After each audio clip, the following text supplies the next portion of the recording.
阿弥陀佛。阿弥陀佛。Sounds better. Sometimes we have to say it with the heart. My master has a wonderful video on YouTube about Amitabha. The Amitabha represents the Amitabha Buddha, and the interest in the Amitabha Buddha to help people to practice well and establishing a pure land in where people can practice unhindered. So when we say Tofu or Namo Amitofu, respect for the Amitabha Buddha, we're pronouncing our faith in this and our faith in assisting others. So it's a very powerful one where it is our Buddha mind reciting the Buddha mind. Just like as we sit to meditate, it is the Buddha mind that's meditating, looking into the Buddha mind. When we understand this is the way that we sit to meditate, that we sit to recite the Buddha's name, everything we do then becomes a mirror. The Buddha looking into the Buddha mind. Everything that appears is just the Buddha mind. We call it an illusion because it's just a dream of the Buddha. But it is projected on the Buddha mind. It is seen by the Buddha mind. When we practice in this way, it changes the way we practice. When Master Sheng Yen was talking about saying to Amitabha, he was saying that when we say this, we say that in so many different ways. So if somebody, they said, oh, I lost my job, Amitabha. No, I'm not feeling well, Amitabha. When you see somebody, Amitabha. When you are leaving and saying goodbye to people, Amitabha. Everything is Amitabha. It is just the mind, and we're reflecting this in doing that. If you are angry at somebody, then you just say Amitabha, Amitabha, Amitabha. And believe me, it works. You know, before I used to have a short temper, but a very hot temper. And, but once I felt I was getting to be angry, I would just say Amitabha, Amitabha, and it changed so that I was no longer bothered by whatever was appearing. And so when we practice in this way, and I think I'm probably getting ahead from tomorrow of the daily practice, but this is how we practice as well, is we practice all the time bringing to mind the Buddha. And when we do this, there's very little room in the mind for vexations or anger or cravings or desires. The mind is very, very stable. We learn that from meditation. So when we're meditating, what meditation is there's nothing magic to crossing your legs, okay? And as you begin to practice more and more, you are able to receive information about people. And sometimes you will see the masters walking behind the students when they're meditating. And as you're walking behind the people, now you may be there and the person sitting meditating, and the master will just be here or on the side and just standing there. And they go to the next person. This is not what I'm feeling. I'm just using it as an example. So I may be here and you just hear Like that, not bad. And you come over here, sorry, ahead of time, and you might hear, wah, wah, wah, wah, wah, wah, wah, wah, wah. But they're both sitting still. They're not moving at all. But one's mind is just racing, but they're like a statue, and so you feel the whole group. Yesterday, when we meditated, this meditation that we did, everybody was very quiet. I was very surprised. And we meditated for a lot longer, given how late it was in the day. Part of that was because I got into my own samadhi, and maybe I was selfish. I didn't want to get out of it. But the group was sitting well. I would check and see how the group is. But so it's no magic. Two people can be sitting there crossing their legs, and they both look like stone lions. But one of them, their mind is like this. The other one is smooth. So it's not in just crossing your legs that you're going to magically become enlightened. It doesn't work that way. So the thing is that sometimes I think one of the things is it stabilizes the body when you're sitting meditating. So you create like a tripod stable. So that's good. You can't really do that lying down. So we don't want people to lie down, to meditate. You can do it in a chair, and if your legs are bad, then you can sit in a chair. You shouldn't feel bad if that's that way. But if it's like you sit in the chair because you're afraid of the cushion, but you don't have a medical problem, then, it's a little bit, I would say, cheating your own ability to put down the sensations that are there. But I'm not very rigid with that. There were some masters from before, they required everybody to sit in the full lotus. So, you could sit in the full lotus for 2 minutes. After that, then you'd feel like, oh no, maybe you can sit longer. But I mean, everybody can sit, but it's very difficult. But in the old way, it was to do it in this way where people didn't feel, they put down the idea of the body and experiencing this great pain. I'm not so much one like that. That's probably where I depart from the classical way. I think people should sit and meditate sincerely, but it isn't in your body posture that will bring about results. It is what's going on in mind that makes the difference. When we come to the cushion to meditate, we come and we hold this place that we're going to meditate as a holy place.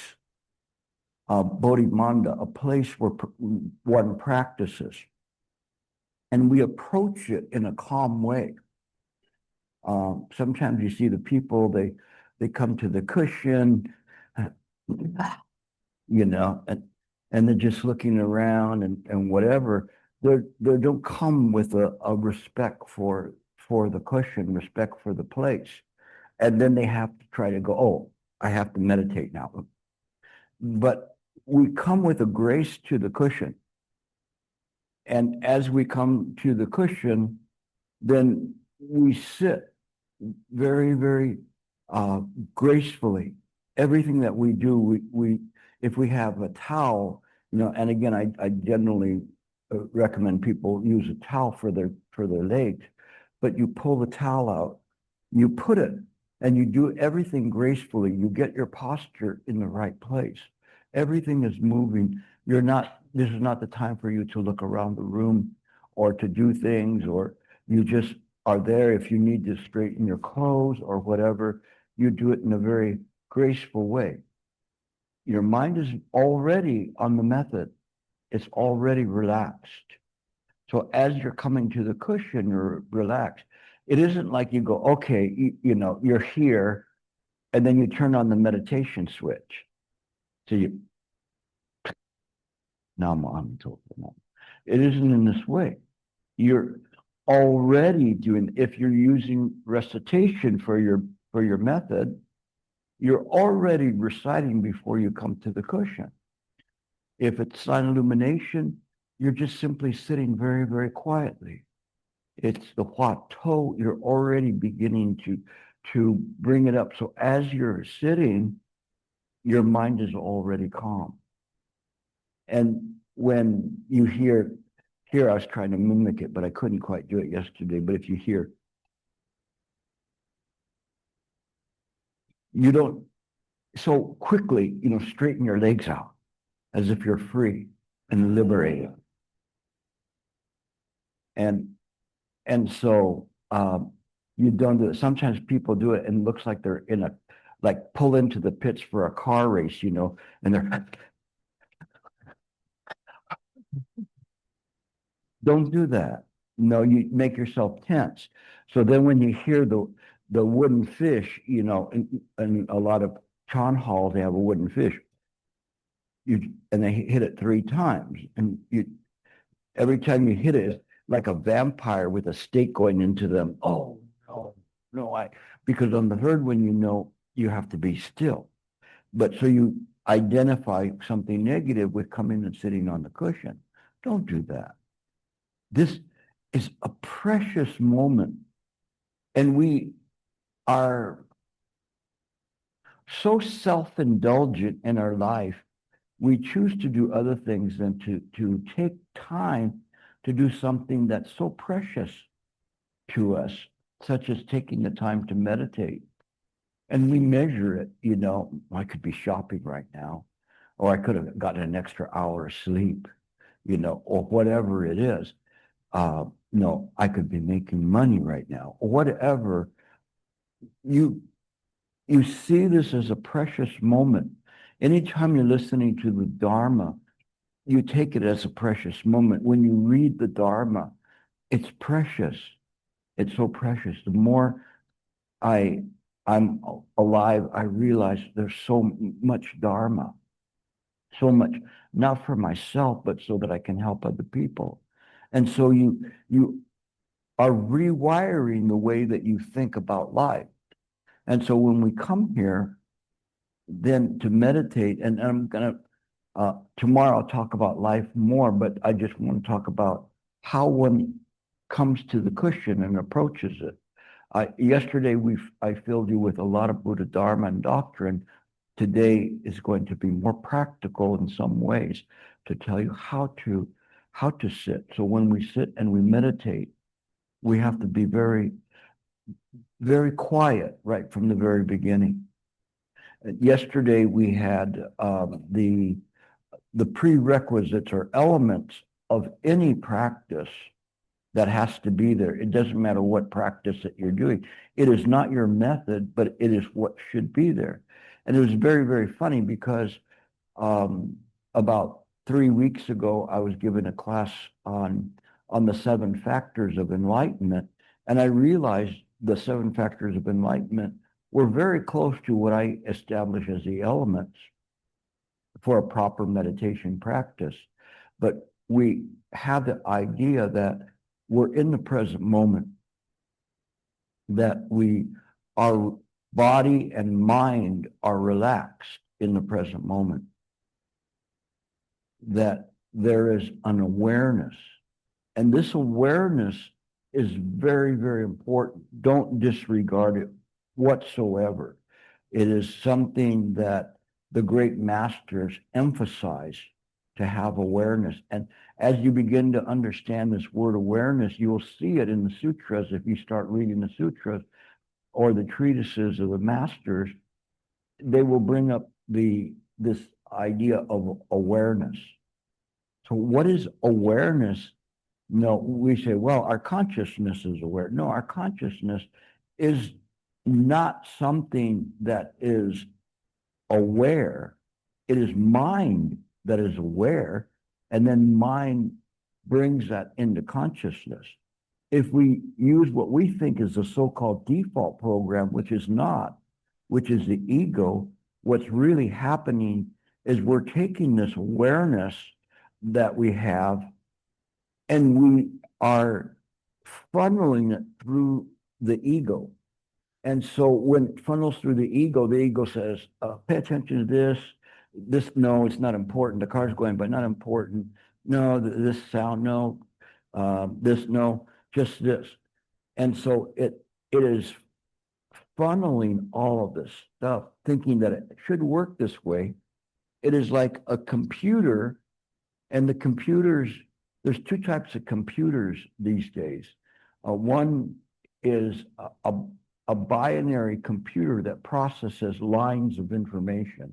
How many of you know about computers? Raise your hand. I thought you guys were high tech. I went to Estonia and everybody raised their hands over there. They're very, very high tech. But no, but anyway, this idea is like zeros and ones. You've heard of zeros and ones. It's just a line of information that's being processed. So let me see here.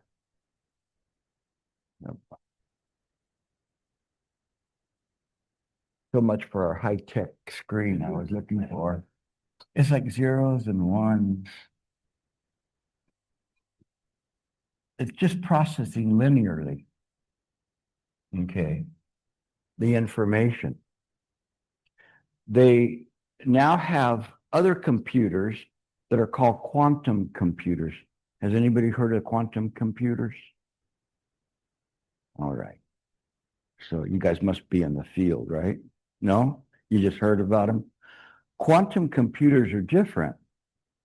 Quantum computers, it's like as if you were on a computer and you had one window open that you were doing a search on. And so it's processing the information. Quantum computers have many windows open, and they're simultaneously processing information.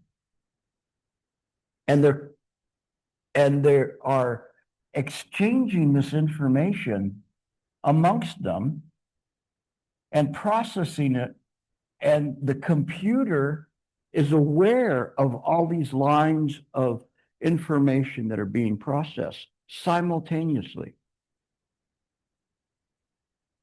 You take a quantum computer and you multiply it times infinity, and you have mind. It is in this way. This is the ego processing. Because the ego wants to check everything out. Hold on, you can't come in. Wait, back up, because I'm still processing this one right here. In due time, I'll get to you. Okay, you go. And then the next one comes in. So all of this information that's here has to run through a single line of information. That's your ego. That is a virus in the computer that slows it down. A quantum computer runs many lines of information simultaneously. And so it can run and say, if you say this, and here's the circumstances. So whatever the story is, it says, if you do this, then this will happen here. If you do this, this will happen. If you do this, it will happen. This and this one here. The probabilities, if you say this, then this will happen. And so once after a retreat, there was a group that came, and this was in New York, and it came from Connecticut just to have me talk to them very short time in the afternoon. I had already finished the retreat, and they actually came just to have me give them a mini lecture. And I was talking to the group, and I was saying, you have to think carefully what you're saying. You can't just say anything. You know, through body, speech, and mind, you have to be aware of what you're saying. And I said, you cannot call your boss an idiot, or you won't have a job. And so the people just, I saw them all going like this, looking at each other. And then when we were leaving there to go to another place, and the leader of the group, and we're in the car, said, you know, when you said that, the man that was sitting in the front on the left, he just called his boss an idiot, and was fired. And I said, too bad, if I came a week before, he would have saved his job. But it is in that way because we only are running one line. And if this one line runs an emotion, all of the other stuff that's backed up here won't get through in time. It's too late. You're fired. A quantum computer would go, wait, don't do this one, don't do this one. There's a high probability, an 80% probability you're going to get fired if you do this. So then it processes through and says, don't do this one. This one is eliminated. It's a bad one. The mind works in this way. It is awareness, mind awareness. It works faster than a quantum computer. You cannot believe how fast it works. And as it's processing and it's going through things, what it's doing is it's illuminating the past. It's seeing what's arising in the present moment, and it's dictating what will happen in the future in accordance with whatever the causes and conditions come up. This is the best one to do. You still have your job, okay, in this way. And so it sees things in this way. It understands in the past, this boss has a very strong ego. He's very angry. And if you show anger, he's going to show anger. You will be fired in the present moment. And in the future, you don't have a job. You lost your job. You didn't lose your job. It's just that somebody else is doing your job now. You know where your job is. But this is awareness of the mind. It is something that we have to practice. You cannot believe how powerful this is. And so when you understand how to do this, it works very, very well. And so by trade, I'm now retired. I used to be a litigator, an attorney, and I'd go to court all the time. And once I went to court, and I took my assistant with me, and we went in, and the attorney on the other side liked to play games of objecting a lot and objection. And so, but I would go, okay, he's objecting here. I can get it in this way. So I would just do it, and I would get everything in. So I got all my paperwork in. I got all the questions answered, and I won the case. But my assistant was as white as a ghost. She said, how did you do that? I don't want to do this. I never want to come to court. And because all she could do was the fear. And so what was running linearly was fear. So she was frozen. She could not figure out what I was doing was going, okay, that's fear. Forget about fear. Let's just get the job done. And so then I used all of the things there that I needed to do. There was the past, present, and future in that moment. And seeing that, then the awareness of the mind is not, when I talk about the Buddhas in the present moment and the Buddha present moment, it's not like your present moment. Your present moment is I'm presently here, and now I'm over here. And this is the present moment. That's now the past.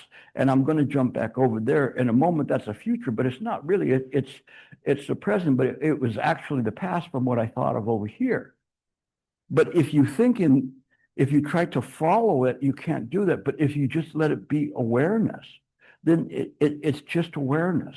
And so one is able to navigate this world because one understands how the world works. Causes and conditions never fail. So you become aware. You're very, very aware of what's happening. When you're sitting and meditating, you don't turn that switch off. It's still.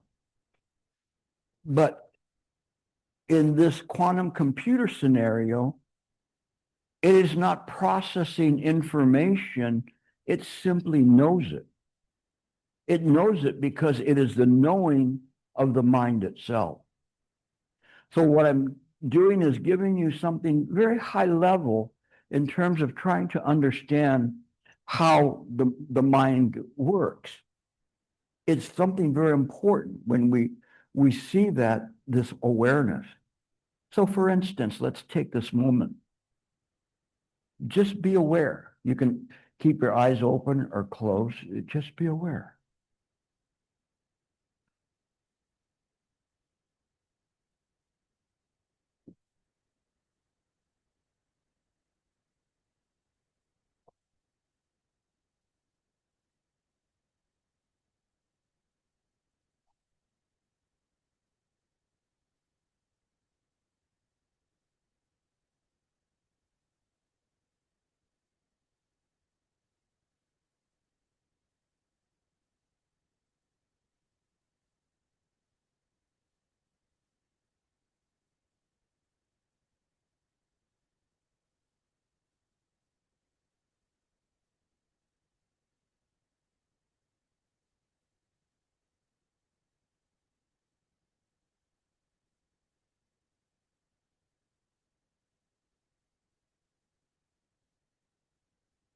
In awareness, there's no thinking, but it can be aware simultaneously of everything that's going on in this room. When I'm giving a lecture, I'm aware of what you guys are doing. Believe me, you know, I can see you. And so I know what you're doing. I'm aware of it. It doesn't interfere with anything. If people move around or doing different things, scratching their face, all of those things I'm aware of. And it doesn't interfere with what I'm doing. Because mind is not obstructed. It's not working on a binary program where it just runs one line. That's why my assistant was so frightened, because all she had running is the fear of failure. But when you don't have that fear of failure, you just do your job as good as you can. If I can get it in, it gets in. If it doesn't get in, it doesn't get in. It's okay. But if we succumb to the ego, then we only are running one line of information. And if it's an emotion, then the reasoning skills are gone, because they can't overcome the fear or the emotion there. Have you ever heard the term frozen with fright? When somebody's so frightened, they can't move. They don't know what to do. You know, get out of the way, the bus is coming. I'm frightened. Get out of the way, you're going to get run over. But they can't move because they're frightened of what's happening. Whatever it is that comes up that can cause those kinds of things, it can paralyze you. I remember many years ago going into the exam to become an attorney, the final exam. And one of my friends, he had been studying along with us for months, and he froze right at the door of the examination room, and he walked away. After months of training, his fear overcame the fear of failure overcame it. So he just accepted that fate in that way, not even trying. It can be in this way. Our life, sometimes we don't make the right decisions because of our emotions that can overcome us. When we sit to meditate, we use the time to develop this awareness. So you are aware of the room. You're aware of who's in the room and what's going on. No. And so if you're here in the room and Taylor Swift comes into the room in one of her fancy glittery outfits, I know you guys know who she was because she came to Singapore. So she came in, you know that's an illusion, right? Maybe some of you guys are pinching yourselves to see if you're awake or not. But anyway, she wouldn't belong here. There's no awareness that's in the room. That's a dream. It's an illusion. So when you sit to meditate, only what is here stays in the room. You don't bring something else into the room. You don't bring illusion to the room. As I see you and I understand that, if all of a sudden I'm seeing you, as part of a marching band, then I know that's not real. It's not that way. Even if you were in a marching band before, you didn't come with your costume or uniform on. So you see things as they are, clearly, thusly. You remain in this way. Even though we ourselves are an illusion, we don't add to the illusion by creating illusion upon an illusion. There was once I went to Jinsan for Dharma drums, their headquarters, and at the Chan Hall, there's an office out in front of the Chan meditation hall, and there was a lot of college students that were there. They must have had some event because they were all chattering very loudly, very excited, and so when I came in, people introduced me to them, so I started talking to them, and I heard from the corner a very interesting sound of this, a person calling me and going, Gilbert, Gilbert. And I'm going, huh? Gilbert. And then so the people, they parted, and there was this one monastic there, and his I think his name's Guo-Chi, and he very interesting monk, and he had done I think after this particular conversation, he did it a solitary retreat for several years, and he was sitting kind of on the side of the room, and he said, Gilbert, they say you are enlightened. Are you enlightened? And everybody's looking, going, what? He's enlightened? He's enlightened? And so they're looking at me, and I just smiled at him, and then I said, tell him that it's a dream asking a dream about a dream. And he absolutely loved it. So he understood, because he's like trying to stick a fork in me to see if I'm done, or half-baked. And so I just respond in Chan. So sometimes the masters will talk in Chan. Sometimes they will talk to other people in Chan just to test them, to see if they really know where their level is at. And so then we began talking in this very strange language to each other. And the people were like trying to follow what we're doing. And then he finally said to them, pay attention, because he's talking for your benefit. And which is what was happening. So he was aware, I was aware, but they weren't aware of what we were doing, is that we were playing a tune, but only the two of us knew what key the tune was being played in. It was being played in the key of life, and or key of mind, I should say. And so it's that way. There's an awareness there that it can't be contrived, can't be fabricated. If somebody asked you a question like that, if they asked you a question, you playing like you're so-called enlightened, you wouldn't know what to say, But to two people with abilities, there's an ease, a freedom and ease of body and mind that's there. I don't say this to you because I want to show how great I am. I'm not great. I show it to you because each and every one of you has the ability to do this yourself. You have the ability to quiet the mind, to be aware. And you use this awareness.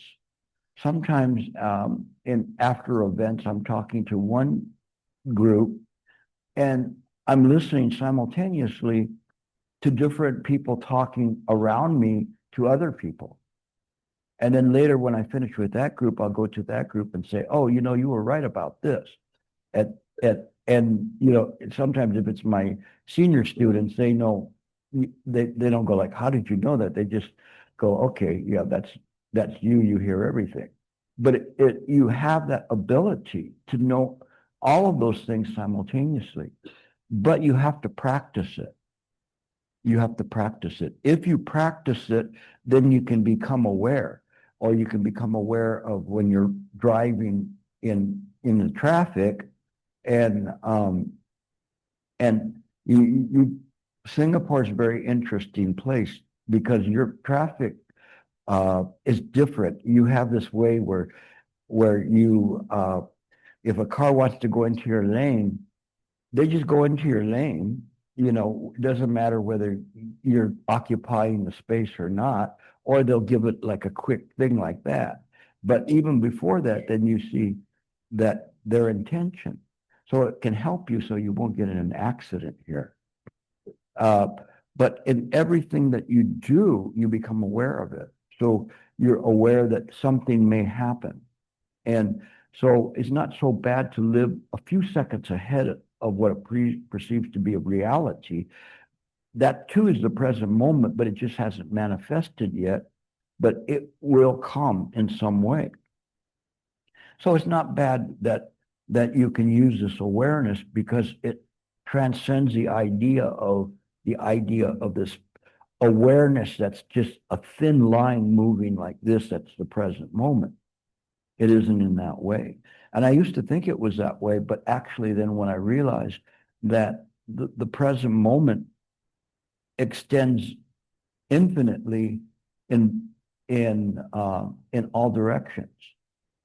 And when we understand this about mind, that there's this refutation of time, whether we say it's present or past or future, there's no such thing. It's only an appearance within this samsaric world. As you begin to examine that, then this world becomes more understandable. How do you see the world? Causes and conditions. Causes and conditions never fail. So as you see things, you understand everything is governed by this. When you understand the rules of the game, then you know how to play the game. So how do you play the game? You don't play it.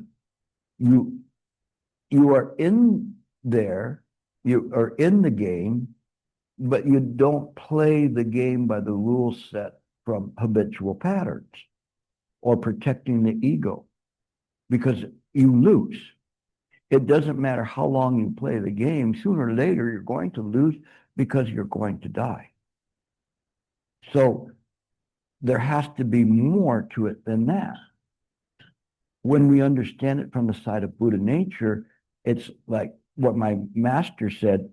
Yeah, he says, you're going to die, but it's not bad if you die. You know, it's like trading an old car in for a new car. Pretty good deal. And so my master was a lot funnier than I was, but I mean, he would say things like that to make you look at it and say, don't be afraid of dying. You get a new car, right? A new shot at it. It's not bad. So it's important for us to remove these kinds of strong emotions that we have, the fear of getting old. Well, if you have a strong fear of getting old, then what's your alternative? No. And so you have fear of dying. So which one is it going to be? This is what Shakyamuni, he would, all of this was hidden from him when he was Gautama. He was hidden. What do you mean? People get old? People get sick? People die? what kind of a world is this? Heck, how come nobody told me about this? Well, we didn't want to frighten you. How much more frightened is you hold it up until you're like in your teenage years, and then somebody tells you, hey, I just have to tell you that people get old and people get sick and people die. And he's just reflecting our fears. But he's also reflecting that there's a way out of this by addressing it with the Four Noble Truths of suffering, the cause of suffering, cessation of suffering, and the path to that. He's setting up, if he just said that, that's only halfway. It's only halfway. You go, yeah, everything kind of sucks because I'm suffering and stuff, but there's a way out. How is there a way out? The door to get out is not an enlightenment, but understanding that there is no suffering, no cause of suffering, no cessation of suffering, and no path.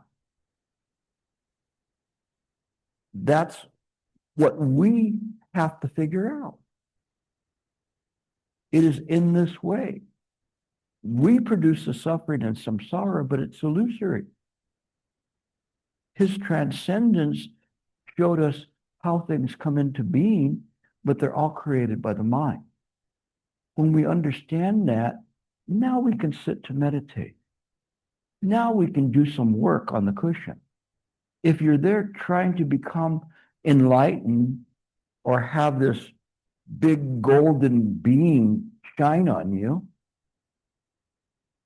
anybody waiting for the beam? I always tell people, if you're waiting for the beam and it shines on you, run, because more likely it's an alien going to beam you up for dinner. It isn't in this way. Mind is mundane, ordinary. We don't seek it in the fantastical experiences. It's very mundane. We don't understand that.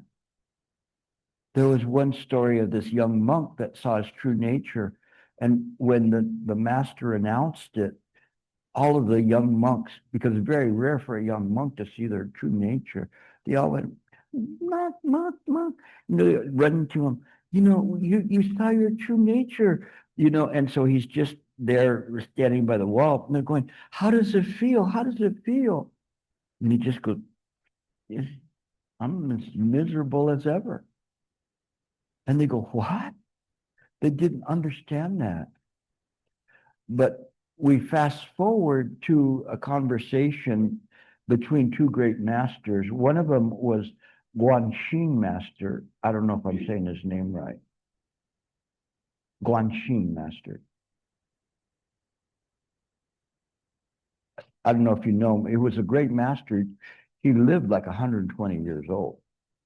And the other master was Master Shanhua from the Thousand Buddha Temple from actually California. How do you say Shanhua? Shenhua. Shenhua.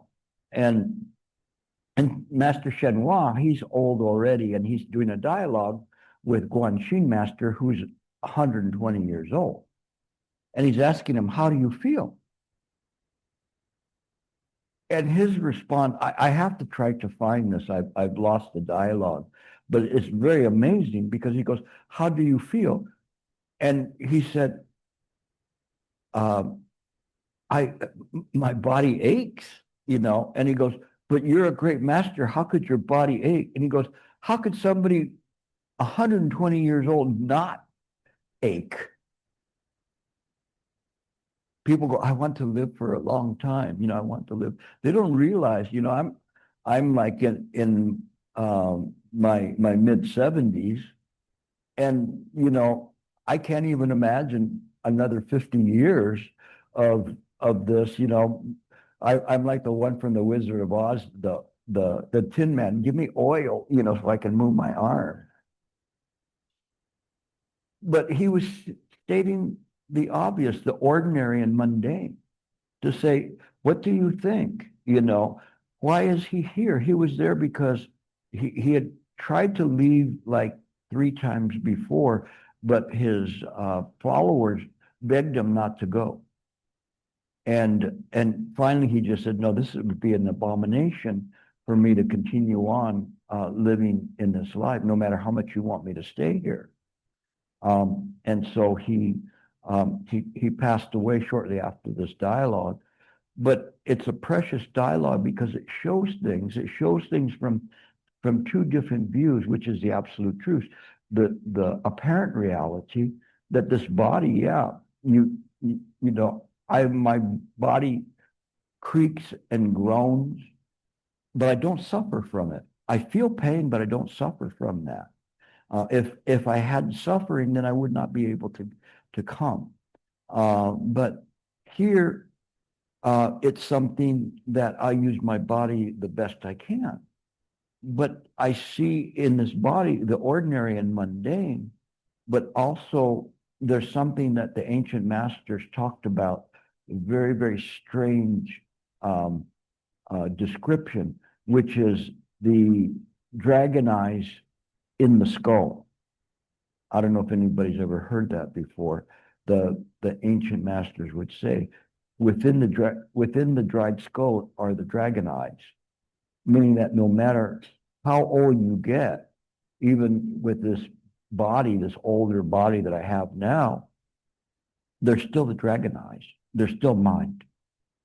And there's still this power. They say a dragon because the dragon's a very powerful being, but it is what illuminates everything, not the skull, not the dried up body, but mind itself. And so it is in this way that we make this connection. We understand in this way how to live the life and why we live the life. So there's always this awareness. It's those dragon eyes that have the awareness. The skull cannot have that kind of awareness, but the skull is finite. But those dragon eyes continue on. So when we approach the cushion, we understand what we're doing. We are noble. We are using the Buddha mind. We are practicing the Buddha mind, directing our Buddha mind to look into Buddha mind. We did this yesterday.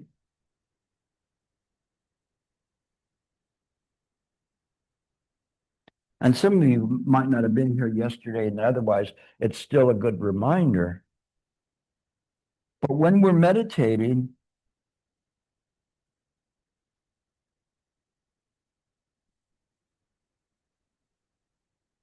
it is the knowing aspect of the mind that's looking into mind. This is like a mirror, looking at a mirror, but then there's a projection on the mirror, which is the method. And so this projection on the mirror, then it's seeing that. But besides that projection, it's infinite. Sometimes we have so much garbage that's here that we perceive to be reality, and the world, we've lost the ability to see the infinite in the present moment. When we simply pare down the mind to just simply see, and let's say this is the totality of the consciousness that we see the method a bit. Initially, the method may be like this. Later on, then the method's just very tiny. And this is a reflective surface reflecting here. And it's just mind. We cannot, it's inconceivable what is being seen. Inconceivable. But it is mind. We don't have to define it. We can't define it. If I ask you what is mind, no. If you ask a master what is mind, no, they will give you a very flippant answer, but it's generally correct. What is not mind? What do you mean, what is not mind? One of my students, my most senior student, he asked me that many, many years ago, and I just said to him, ask the lamppost. You probably heard this before, but in the Chan, they just ask the lamppost. And he went, what? And instantly he got it. He just got it. He's like, ask the, how do you ask the lamppost? What does that mean? But you have to be ripe for it. Otherwise, you just go, how would he get that? But it's not bad if it gets stuck in your head and you keep asking it and asking it. You know, what? Ask the lamppost. How can the lamppost give you an answer? You're asking the lamppost right now. Same thing. Whether I'm Gilbert answering the question or the lamppost, the answer is the same. It is in this way. One young student told the master, you know, what is Chan? And he said, ask me a question. Chan is active. This idea of Chan comes from dhyana, which means an action. So the thing is that when you ask him that, then he as a master, you ask him a question, and that's Chan to him. One is for the student to ask the question and for the master to answer the question. But that the master may not give you the answer that you expect.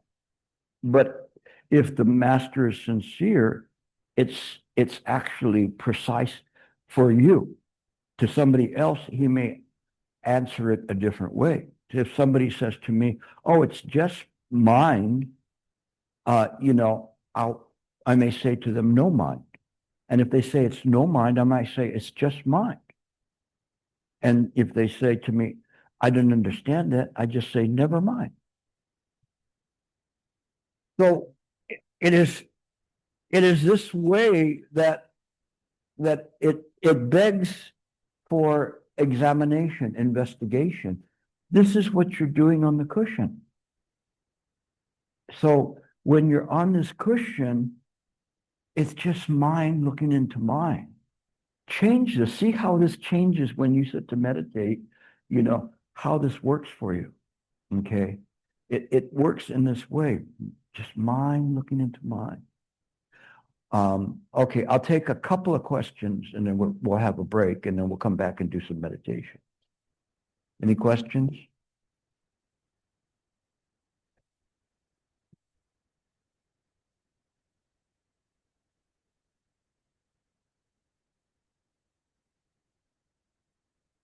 Thank you, Master Gilbert.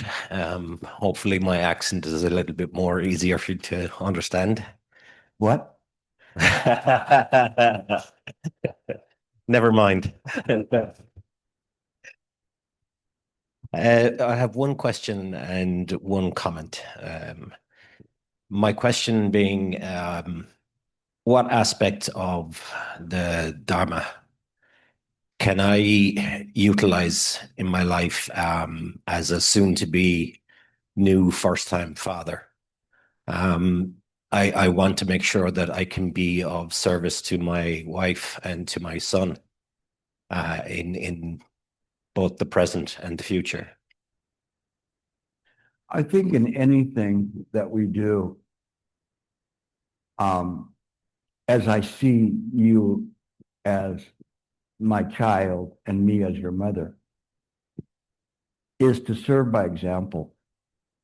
And understanding this child is there to be guided and to be molded, not in your image, but in an image that gives them the freedom of choice, but the understanding of consequences of the choices that they make. Sometimes parents can become too self-indulgent, especially in Singapore. I see the kids here, you know, sometimes they're very, very, I won't say things negative, but I mean, they're quite indulgent. And so when you see that, you provide them a fertile ground in which to practice. You provide them a fertile ground between the communications between you and their the mother. It's just like the kids that go to kindergarten, you know, and then they're there, and all of a sudden you hear the little kid cussing. You know, I won't say any cuss words, but and the teacher's going like, "What? Where did they get that from?" They didn't get it from the TV. They got it from home. You know, they got all of this stuff there. But if the kids are there, like my poor kids say, "You don't exist," at least he's you know, in his way, he's understanding things and understanding to be a good person. You present them with the morality is very important at a very easy age. Patience is very important in all ages, but as they're growing up, between the ages of 1 and 9 are the formative years where the brain is wiring. Through all those that time period, it wires. It's filled with hate and anger and arguments that it's seen or cruelty. It will come into fruition in later life to be the same way. There's no surprise when somebody is a wife batterer or child abuser or anything, because they picked it up early on in their life. So we understand that just as if you were going to cultivate a plant, and you really wanted to take care of that plant, you made sure it had enough light, enough good ground to live on, enough water, enough care, enough trimming here, trimming there, to make it turn into a very strong, mature plant. And you know, in the United States, we have a saying that from the small seed comes a mighty oak, a very strong oak. So you treat your child in that way. So it's not just to nurture them. You know, you nurture them with the proper food, but also the proper Dharma food too. And it will take root. Sometimes it takes root differently than you think it is, but what you do is you do your best. Some people want to create a child in their own image, and it isn't necessarily in their image. You give them the space to you know, if I never wanted my children to become attorneys, and I never pushed them one bit, and I'm glad, because to be attorneys is not an easy job, and not an easy job to maintain morality and ethics. But the thing is that you give them a wide berth, let them be nurtured. And actually, this question should be for tomorrow, you know, but the thing is that this is the way you should do it. And so you see that, and as I see it in each and every one of you, I know I truly am your mother. I'm your mother in the sense, as in the Prajnaparamita Sutra, that the mother of all things is wisdom, is what my master imparted to me, and I impart to you. This is the mother of every mind. Okay. Any other questions?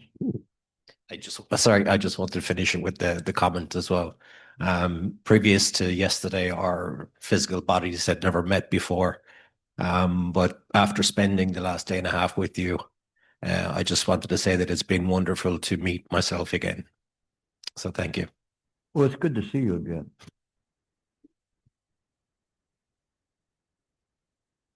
You remembered. Okay, go ahead. I thank you for your teachings, Master Gilbert. Sometimes when I meditate, strong emotions may arise, like often negative emotions like anxiety and so on. And sometimes I attach to them, I cling to them very strongly. And from the teaching that I understand, the practice is to look at your suffering and look at it very deeply to see the roots. My question is that I'm starting to realize that maybe looking deeply doesn't mean thinking deeply. Do you have any advice for like when I meditate or when this arises? How do I take care of my suffering while not clinging? I thank you for this question because there's something that I omitted about telling you about how this method works, or not the method, but these elements that are there. Oftentimes, people will say that now they have more thoughts. So before, they didn't have as many thoughts, but now they're being bombarded with so many thoughts. It is because the method is working that happens.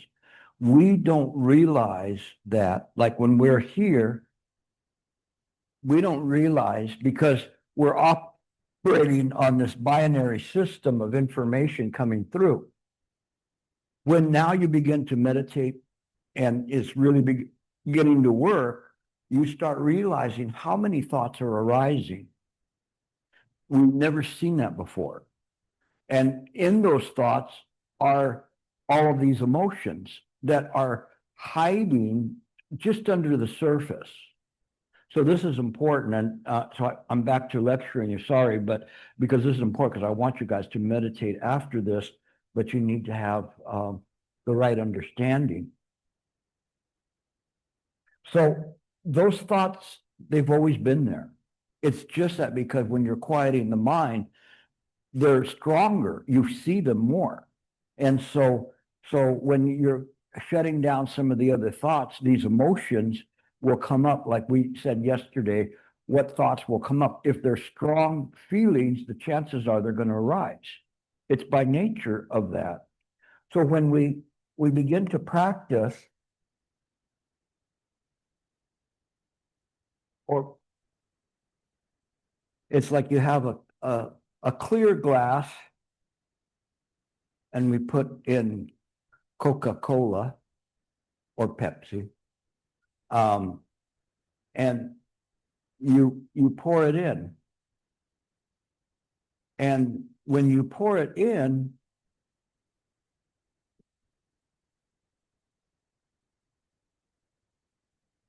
there's a bunch of bubbles at the top, right? Am I blocking it? Oh, okay, good. Actually, this is good camera angles. I'm not blocking. You see the bubbles at the top, quite a few of them. As you begin to practice,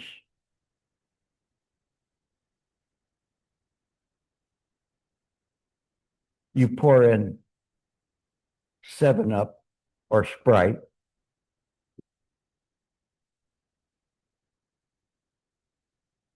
and the bubbles are here. And as you're looking down into that, because this one is dark, but this one is clear. It doesn't have obstructions. It sees bubbles all the way, some of them traveling up, some sticking to the sides, and a lot of them percolating at the bottom of the glass. They have always been there. They've always been there. But because your mind is so obstructed, it cannot see those bubbles that are there.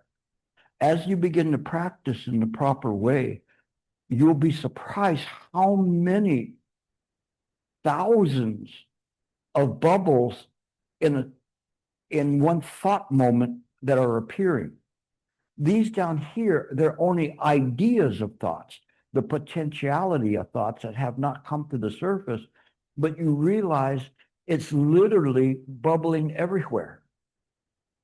But you have never experienced that before, so you become confused. And you go, this is not working. I'm having more thoughts than I had before. Yes, that's true. It's not that you're having more thoughts. You're observing and aware of the thoughts, where here they're blocked because you're only running a linear program. But when you're running a multiple program, it is aware of all this potentiality of thoughts, as well as thoughts on the surface and the ones that are coming up. It is because the method is working right. In this moment, this is where you have to have the idea of awareness, not consciousness.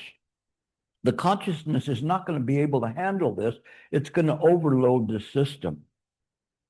And it's going to shut the program down. It's going to say, oh, no, that's too much for you to handle. Shut it down, and think about your dog, or think about, going on a vacation, or think about a problem, because it can't handle this overload of all of this information that's coming up. This is called scattered mind. Even here, the scattered mind, you go, I can handle that. That's so good. I can just, snooze through that and deal with that. But when you see all of the potentiality of thoughts, as well as thoughts that are there and the ones coming up, this is what the ancient masters said, that you have to be there like an ancient warrior, like you're with your sword, and you're just going like this, and you're standing on a peak and just slashing and slashing. They say slash, you have to be prepared to slash 10,000 enemies, and so you have to be able to stand up to it. You stand up to it by not having fear or confusion or disruptions, because these emotions come up. You have to understand it's natural for these things to come up. It's okay. It's natural. You understand that they're going to be coming up. Sometimes there's some really nasty ones that are underneath the surface that will come up that you walled off completely. And you have to be able to see through those as well, because they will come up. And you just go, wow, I don't remember that, of what happened in my life, because you wall it all off. You're doing it right when it comes to here. And when you see these emotions coming in this way, you understand that this is the way that one is truly meditating in the right way. So instead of indulging in those thoughts, let them go by. Don't hold on to them. Don't examine them. Don't go, okay, let's stop the machine and let's look at these. Don't do that. If you want to look at them later, you can look at them later. But while you're meditating, put them down. Just put them down. As much as you have a tickle on your nose, the same thing. You're in a state of equanimity. So this state of equanimity is the fourth jhana of what they call equipoise. So how many of you have heard about the fourth jhana? Some of you, yeah. So it's equipoise. The mind is very, very stable. So when it sees this, it's like I say, the Kung Fu masters, in these old movies, bring it on, You bring it on, bring it on. It doesn't matter, because they're all equal. So your emotional states, all of these other things, you got a ticket or a parking ticket or whatever, you lost, $1, they're all equal. You just let them go by. You're aware of them. You're completely aware of it, but you are not holding on to any of them. So you let all of these bubbles go by.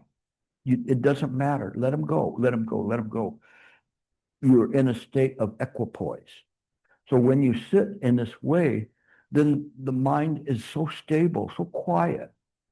So yesterday, when we started and I was going through the guided meditation, in a snap of the fingers, 40 minutes passed. And even though I was still functioning and guiding you along, to me, it was just like a snap of the finger of time. That there was everything was in this wonderful balanced state of equipoise. So this is how you practice. So don't let these emotions come up at this point. No, just let them go by. So when you see more thoughts, that's a good sign. Okay, it's not a bad sign. It's a good sign because you're able to calm the mind down to be able to observe all of these, but you're observing them simultaneously and running the quantum computer program that is aware of all of them. It's all right. So I'm glad you asked that question. You had, okay. Thank you for your answer, Master Gilbert. You're welcome. No, thank you for the Good morning, question because I Master. missed that one. Yeah, just Go ahead. wanted to clarify because some of the meditation I did is silent meditation versus those positive suggestion type of meditation. So I just want to understand the difference between the two because whether in terms of effectiveness, is it better to do silent meditation or the positive suggestion type of meditation? What kind of positive suggestions Like are you talking about? maybe through the course of meditation, there might be some inputs to share with you, like to let go of certain things and all that. No, I would say that it isn't, there's some people that teach a meditation and a contemplation. Who am I? I don't agree with that. You know, my thing would be who is reciting the Buddha's name is different. When you say, who am I, or making things positive, you're reinforcing the ego. When you reinforce the ego, and this, I'm going to explain to you why the difference is because what you're doing is you're actually practicing a form of Confucianism to make a perfect person.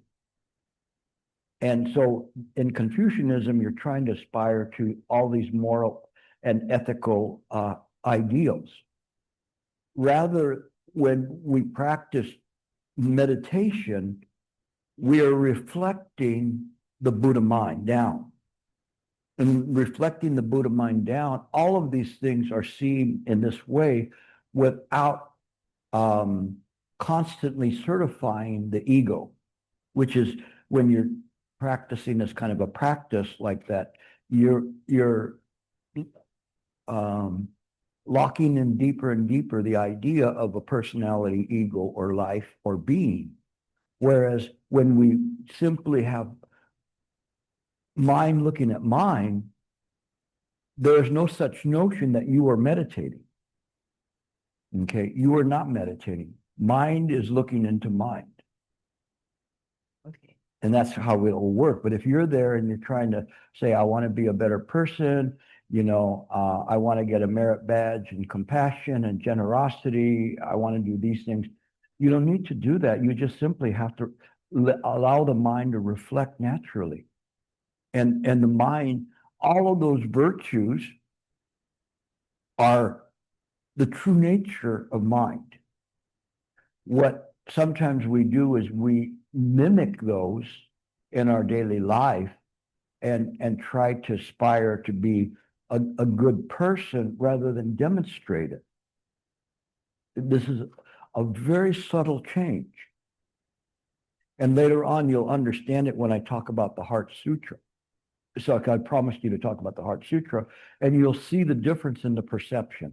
So hang on tight, but don't try to perfect your ego. Okay, you can do it and you can be a very nice, good person, you know, and get all of the merit badges for all of that, but that's not the purpose. Okay. Okay. Thank you very much. And if that still doesn't answer your question, ask your mother again. Okay. Thanks. Okay, we're gonna take a break, you know, and get you off the cushion, give you a little bit of time to walk around, and then when we come back, we'll start with the meditation.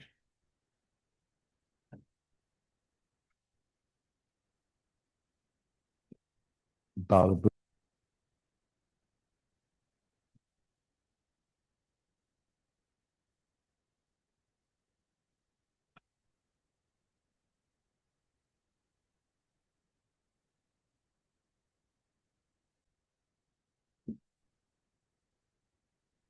Again, you can use this on? Yeah. Again, you can use whatever method you want.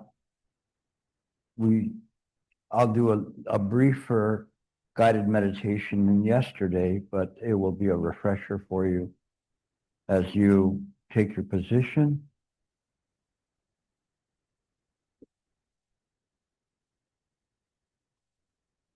The breath is relaxed and your body is relaxed. Your mind is relaxed. You scan your body for any tension, let it go.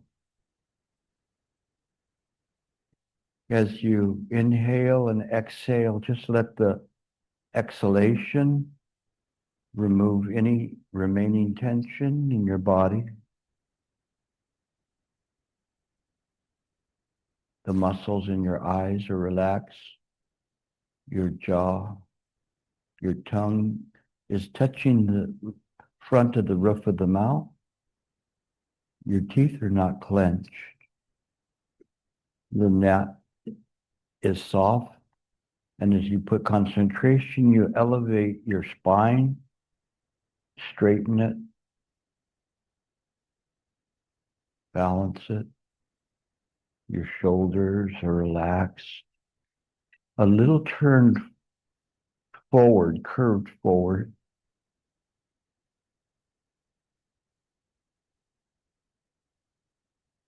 Your spine is straight so that it just balances.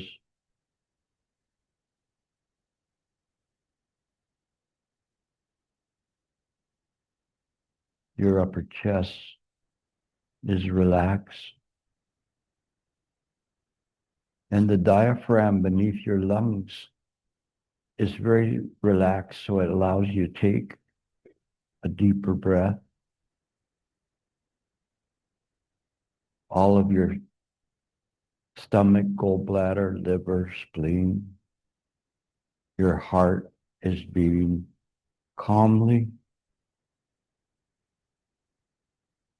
Your digestive system is relaxed. Your kidneys, your lower back, all the muscles relax. Your pelvis is relaxed and your thighs, your knees,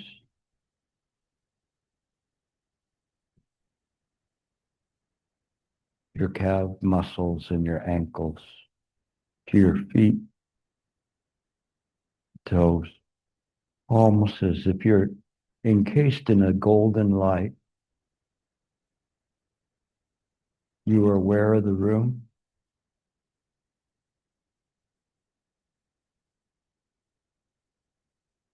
Aware of your method.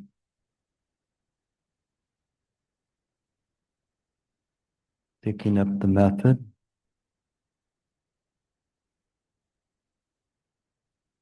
Holding it continuously. There is no thinking, no ego, no self. Just mind looking into mind.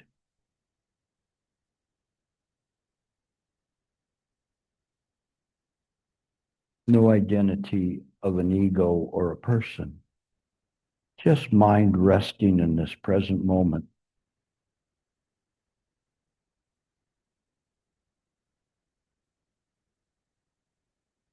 In no hurry. Just resting.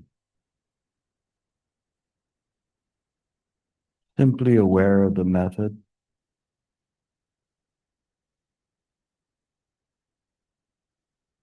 Nothing more. And yet mind is aware in all directions. Not clinging, not thinking. Mind just gazing at the method. Just gazing. Continuously. Continuously just holding the method very lightly.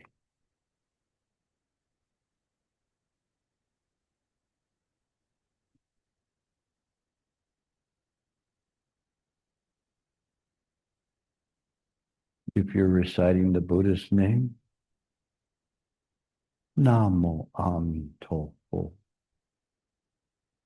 Namo Amitofo. Namo Amitofo. The Buddha reciting the Buddha's name. Namo Amitofo. Namo Amitofo.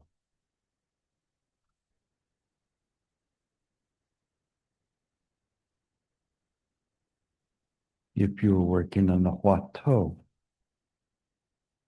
just give rise to the question. Put your mind before the question. As the question arises, immediately go to the front of the question.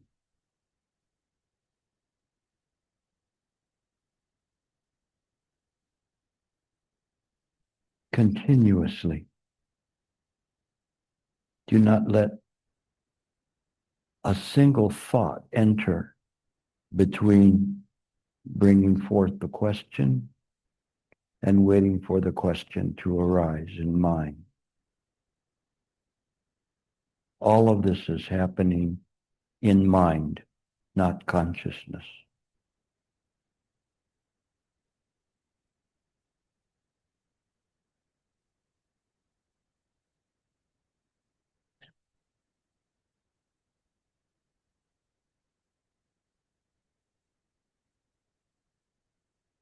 If you're working on sun illumination,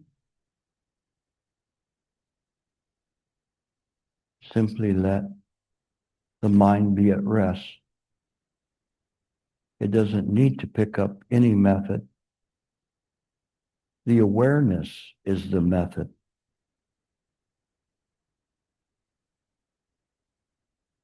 Maintain this mind of awareness.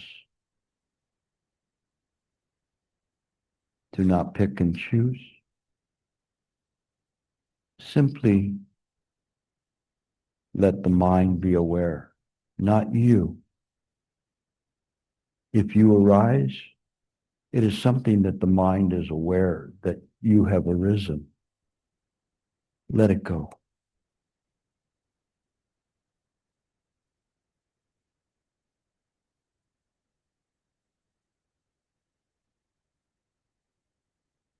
As you practice well, mind will naturally enter a sublime, peaceful state. Do not hold on to it. Naturally, this sublimeness will be present.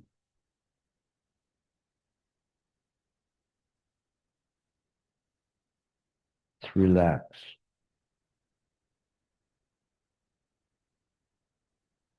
The mind's only interest is staying on the method.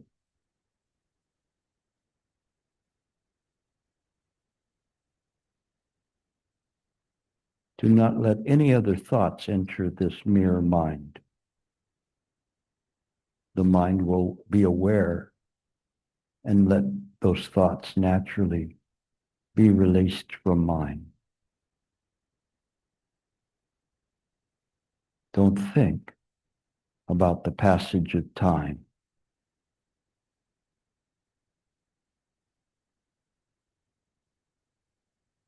Maintain this present moment.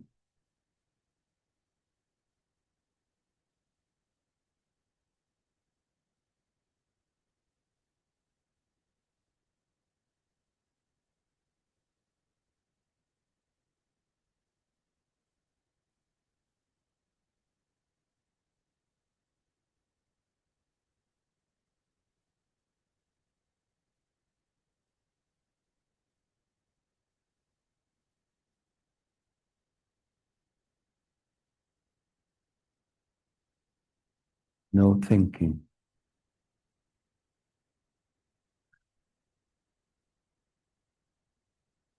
Simply rest the mind in the mirrors.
no thinking.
Okay, with the method.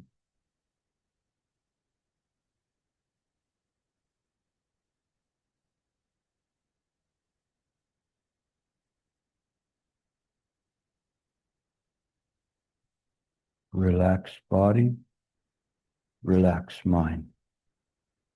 No thinking.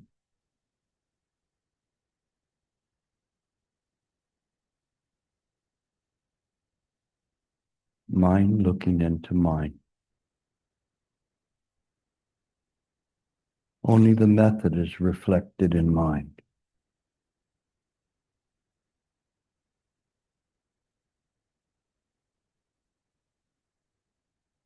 Mind is resting.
Stay on the method.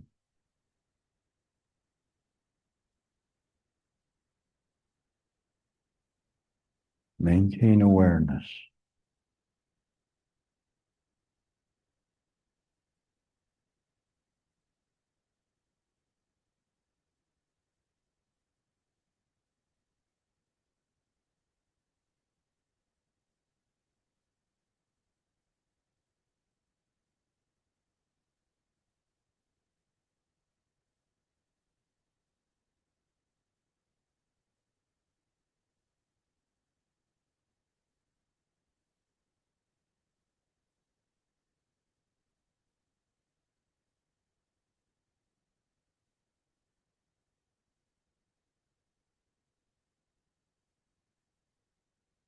Keep the mind and the body together.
Stay awake.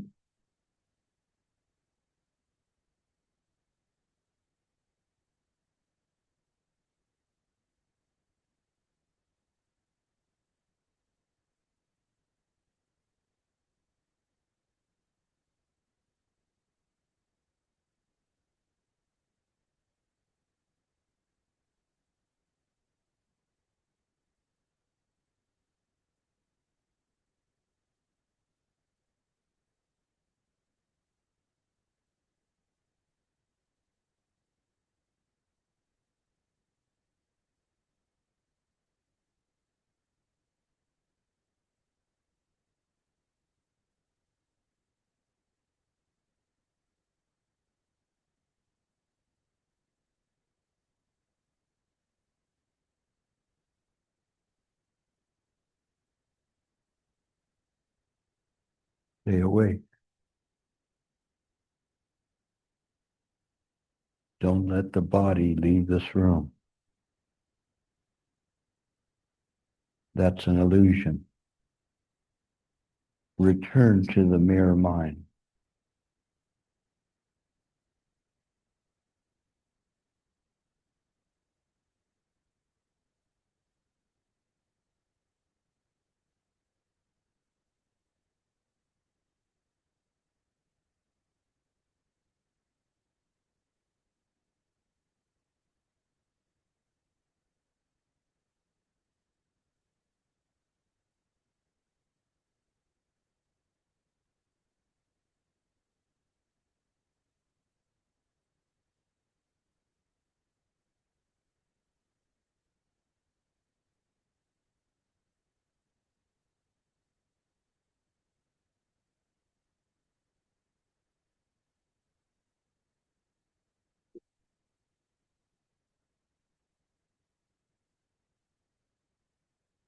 Stay awake.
Stay awake.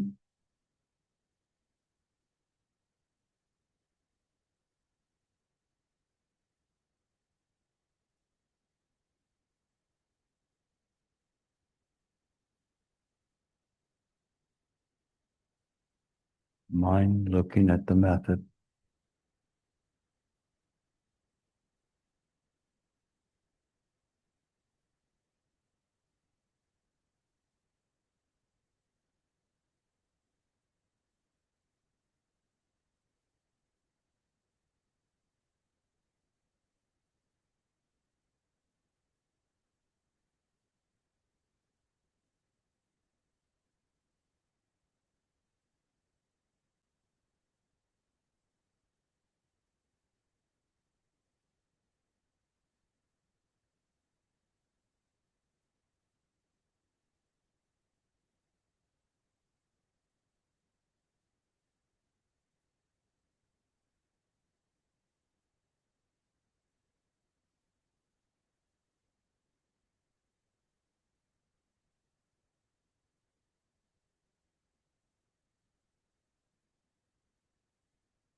Stay in the room.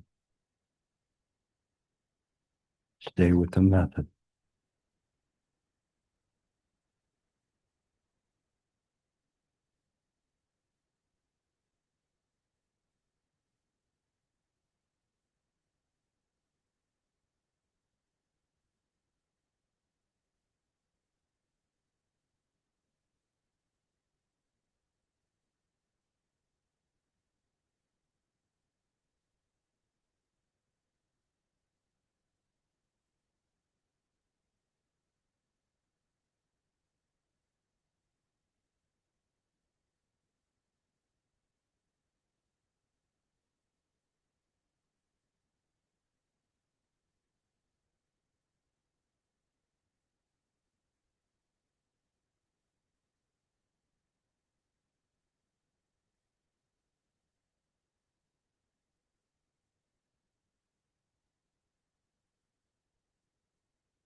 Stay with the method. Remember.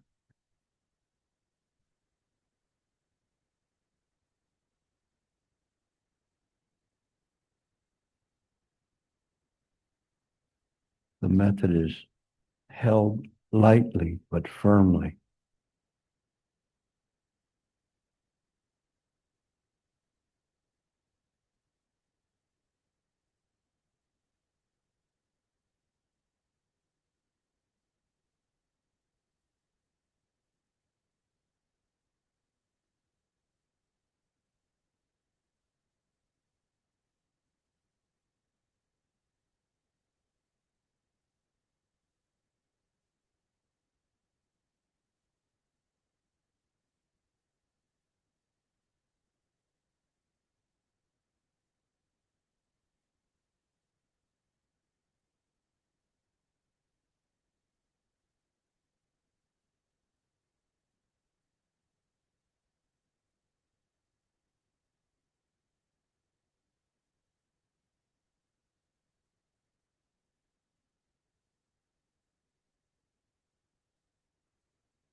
Hold the method.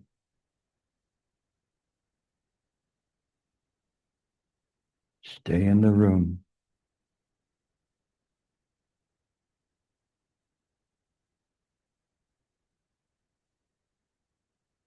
Your awareness will keep you in the room.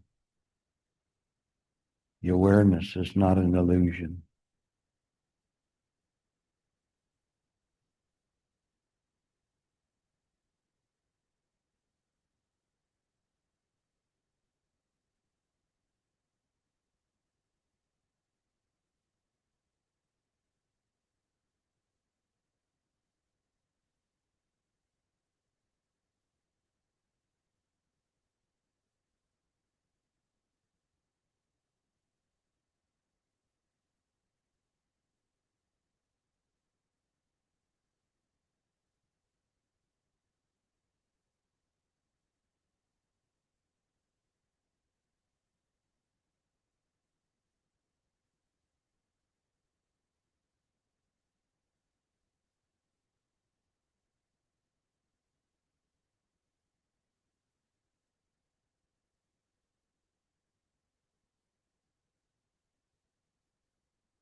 Fight through the illusions.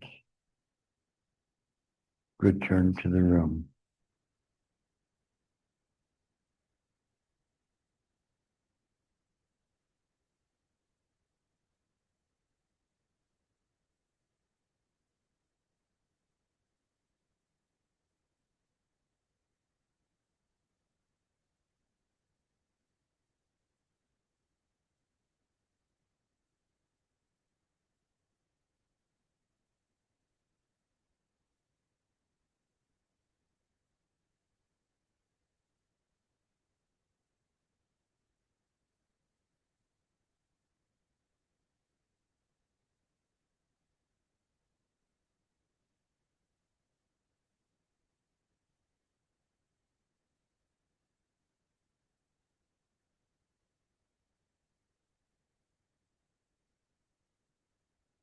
Stay in the room.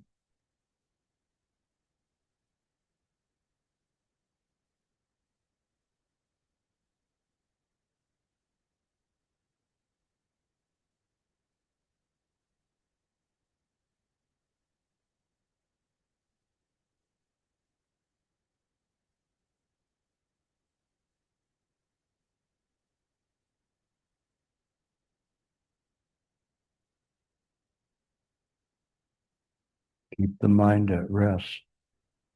You will not fatigue. Keep it clear. Fight through illusions. Bring it back to the room.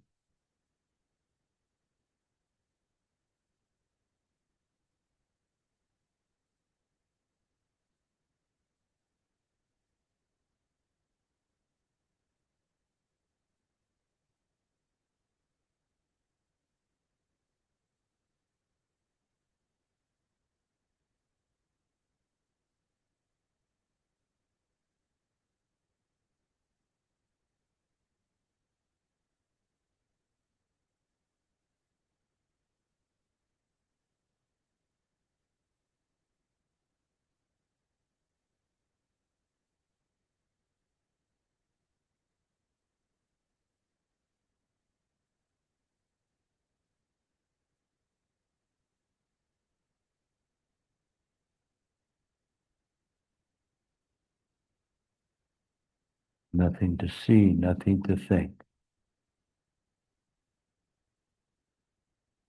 Clarify the mind.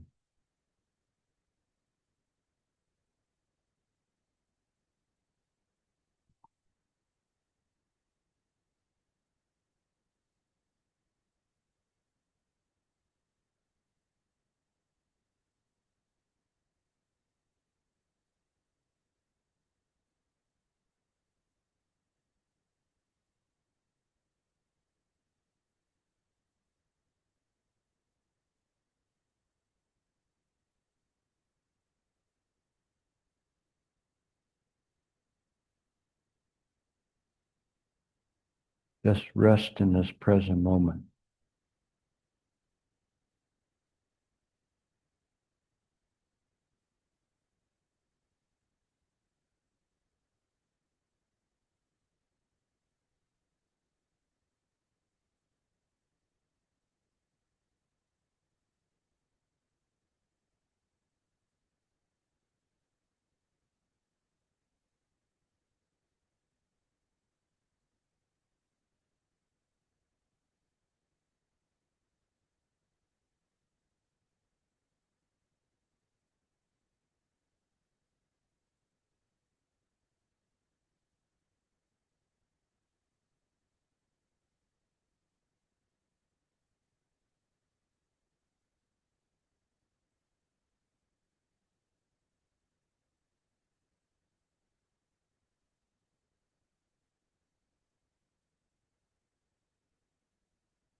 Lock it in, staying in the present moment. not moving, just aware.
Don't follow illusion.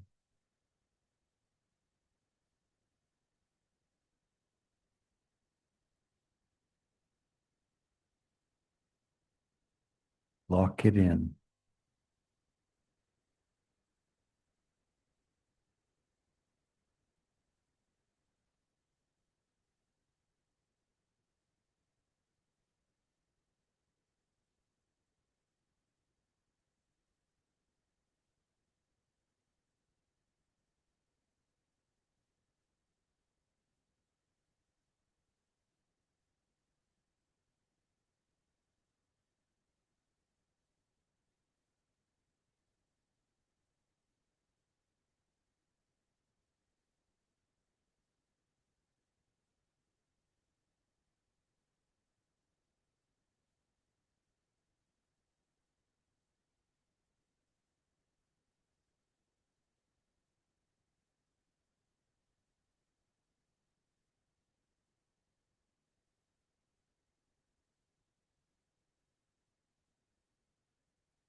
Mind naturally wants to remain still and quiet.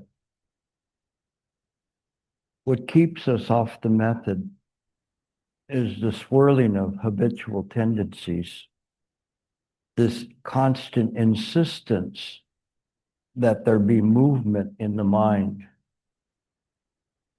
This is the ego wanting to substantiate its existence. The only way the ego can substantiate its existence is to occupy the consciousness. When you give the consciousness to the method and not allow the ego to remain, by nature, the habitual tendencies of the ego will dissipate. As it dissipates, the mind will naturally return to its clarity.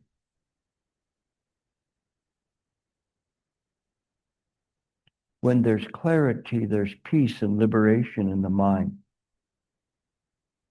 The ego does not give up very easily, as you can see. It will try to take you out of the room, take you somewhere else, even remanufacture the room to make you think that you're in the room, but you're now in an illusion. The room itself is an illusion, but we use it as a constant to remind us to stay in this present moment. Later, even the room will fall away. The mind will reboot. The room will come back again, but we know the difference, that the room, as well as the ego, is an illusion. When we understand how mind works, then we must become disciplined to be able to overcome the ever-flowing of the ego, trying to come back into consciousness to substantiate its existence. When we do not permit the ego to come, the ego begins to dissipate and collapse. This is called directing the mind. When we sit to meditate, we direct the mind towards the method. As we direct the mind towards the method, the we is mind itself, not us. If the self is there, then it's an illusion. But the mind itself can command mind. No one else can command mind. The ego just simply obscures the true nature. It has learned as a viral program how to perpetuate itself. When there's faith in mind, there's no faith in ego. But because the habitual patterns are there, we constantly fall into what we think is the default program, which is the ego. It is not. The default program is mind itself. We must overcome the myriad of thoughts that want to bombard the mind moment to moment, to sometimes make you drowsy, let you slip away, or to inundate you with thoughts to confuse you. You have to understand how mind works. You can overcome this by keeping the mind clear, by directing the mind. It's very funny. In Spanish, we have different sayings.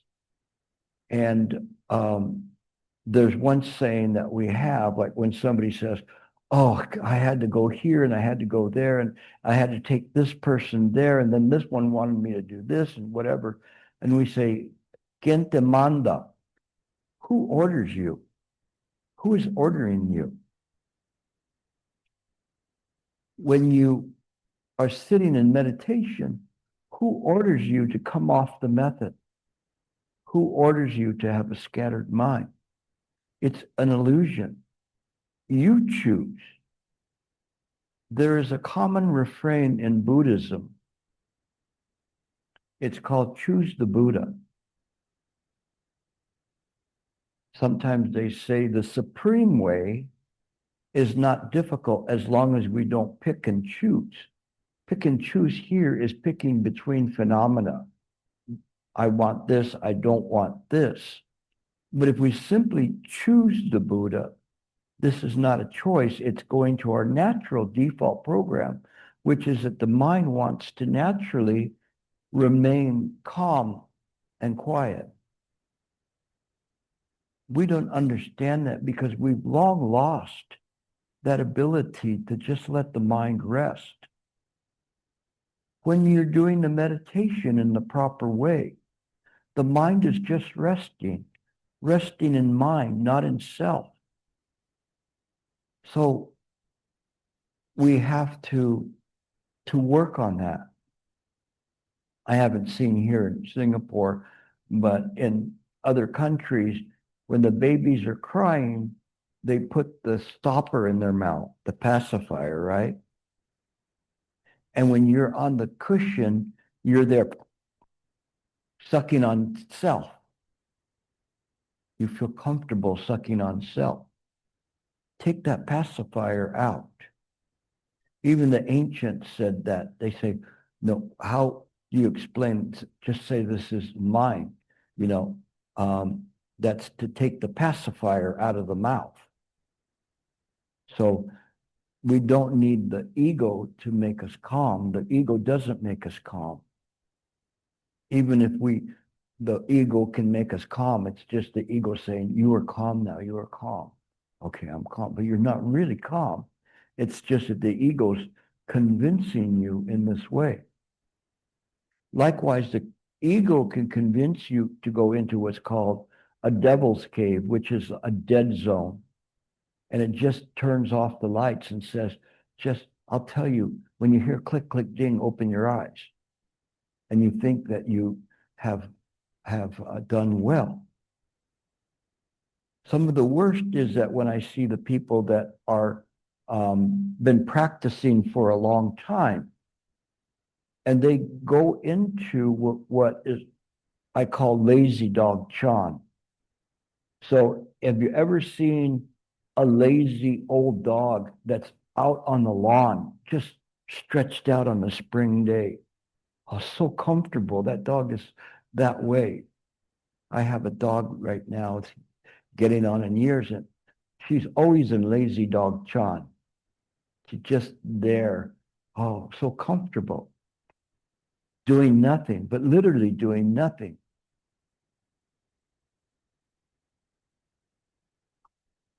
In meditation,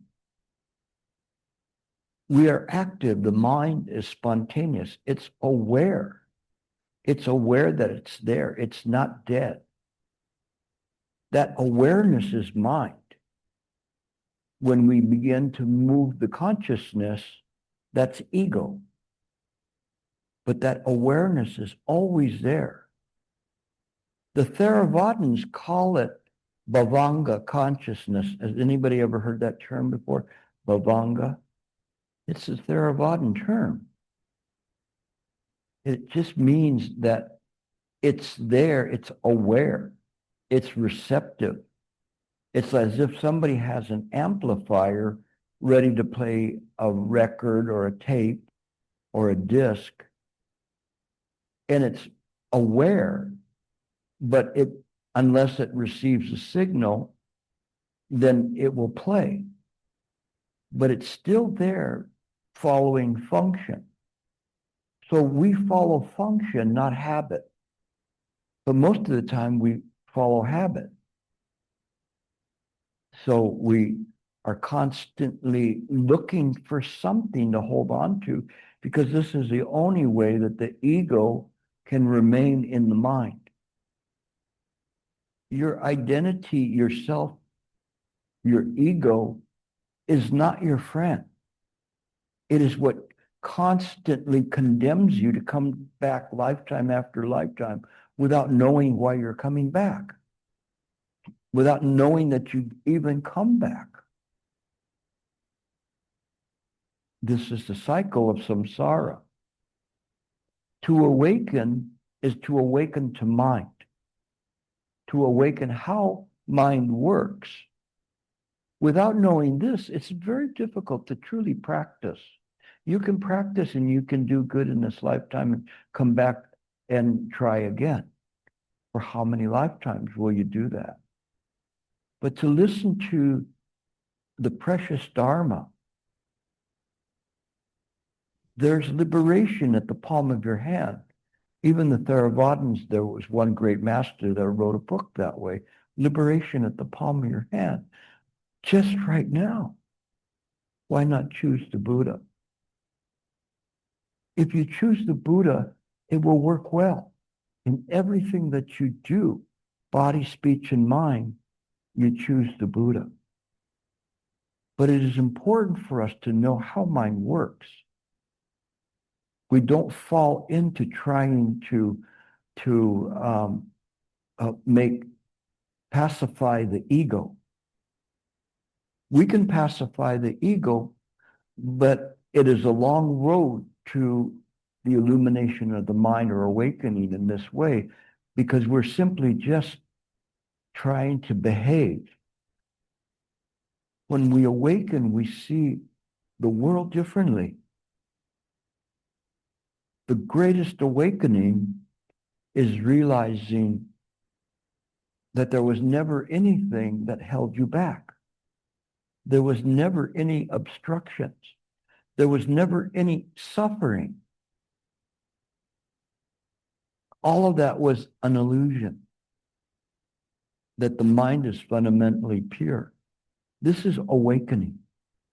When you awaken, the only thing that you want to do is to share this with others.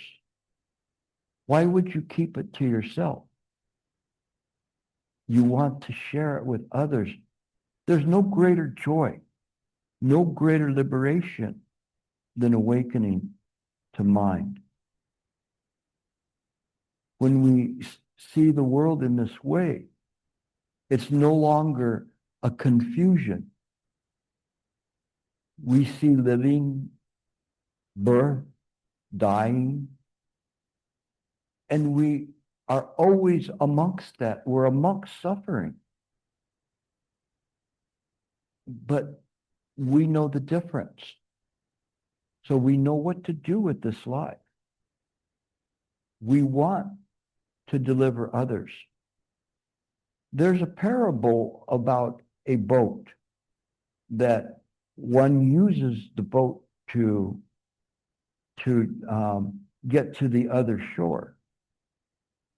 In the Heart Sutra, they say, gate paragate parasamgate bodhisattva, go to the other shore, bodhisattva. But to me, to get to the other shore,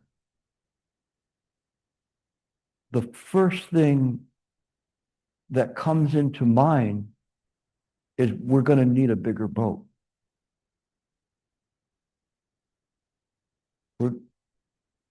Sorry, that's an homage to a movie, Jaws, from way back when they're trying to capture a big giant shark, and they realized the shark was bigger than the boat. But it still remains we need a bigger boat.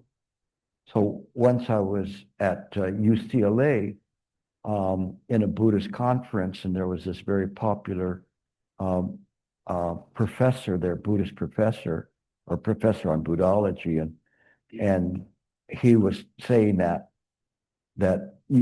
when you get to the other shore, you don't need the boat anymore.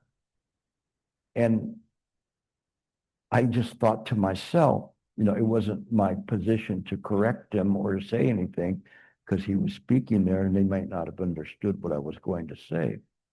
But I thought to myself, what a waste of a boat. To get to the other shore, you understand there is no other shore. The Buddha, there's no place the Buddha is not.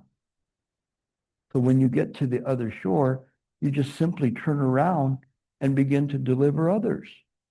This is our function.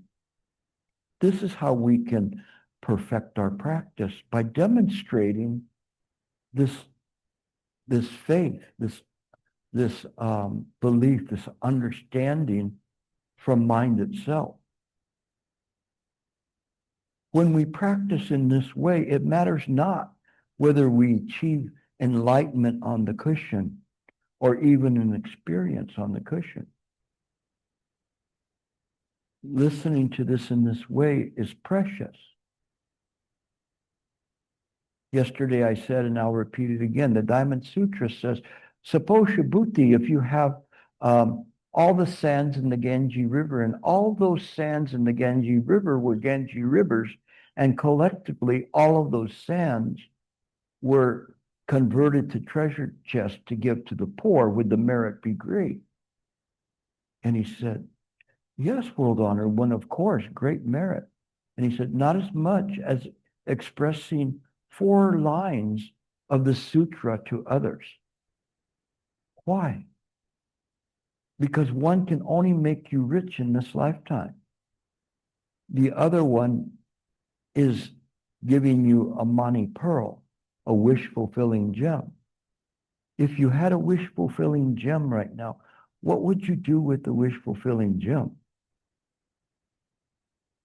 You might say, I want $1 billion. This is Singapore. You need at least $500 trillion to live here to even make it into the rich people club. I want, to live forever. Who would want to live forever? Who's going to take care of you when you're 1,000 years old? They'd say, hot cho, smells so bad. Like a corpse there. So what would you wish for? What would you wish for? I would wish that I could be the one there at the end, along with others with the same vow, to turn out the lights of this samsara and deliver all sentient beings from suffering. Why not? It's possible. We have to have patience, great patience, to do that. But the mind, what the mind created, it can uncreate. It creates the illusion of suffering. It can create that there is no suffering, no cause of suffering.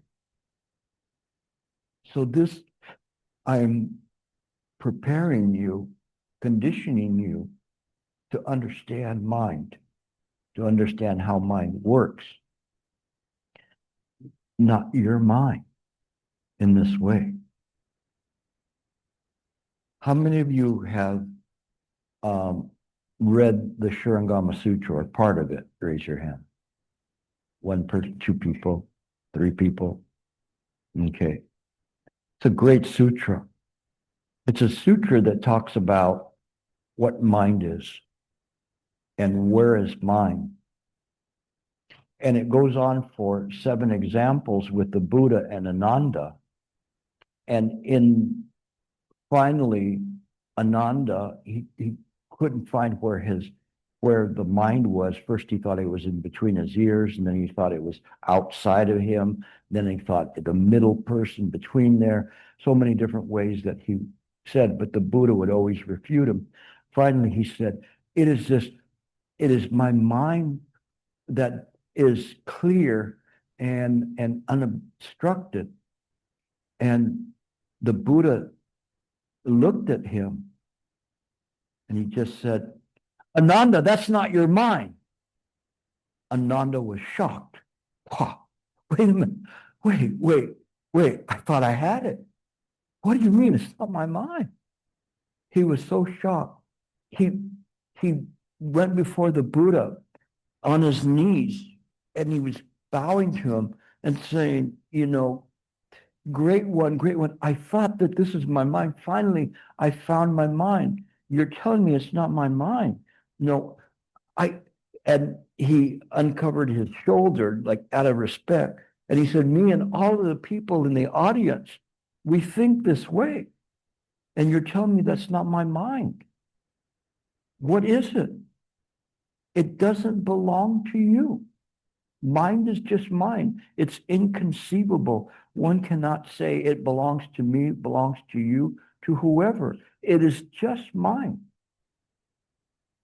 When we begin to understand in this way, then we don't begin to copy mind and make it an image of a perfect human being, like Confucianism. It's beyond that. There's a perfection there that can only be demonstrated. We demonstrate in samsara, in this world of illusion, in accordance with our vows and in accordance with our concerns for others. But it is not us. And that's important. We have to get around that. We have to see the things in the right way. When we can do that, then we begin to understand, and all of these building blocks of the Dharma will fall into place naturally. And you can do some good work here. We're going to have lunch now, so I'll hold questions till after we come back. But thank you for listening. You're doing very well. Okay. Just don't think it's your mind. Bow to the Buddha.